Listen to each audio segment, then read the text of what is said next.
10वी तशेंच 12वेचे पुरवणी परीक्षेक विद्यार्थ्याकडल्यान उणे प्रतिसाद मेळ्ळा। 12वेची पुरवणी परीक्षा 24 जूनाच्या सुरू जातली जाल्यार 10वेची पुरवणी परीक्षा 4 जुलैच्यान सुरू जातली।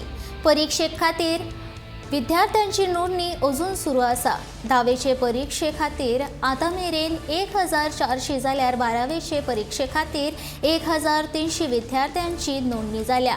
अंदू 10वेची परीक्षा 18,000 वयर विद्यार्थ्यांनी दिल्ली जाल्यार 12वेची परीक्षा 17,000 वयर विद्यार्थ्यांनी दिल्ली।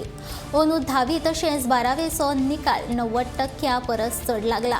हाका लागून अनुत्तीर्ण विद्यार्थ्यांचो आंकडो हेर हजारां सकयल आसा, 1,500 सकयल आसा। कांय विशयांत जे विद्यार्थी अनुत्तीर्ण जाल्यात तांणी उत्तीर्ण जावपा खातीर पुरवणी परीक्षेचे अर्ज भरल्यात।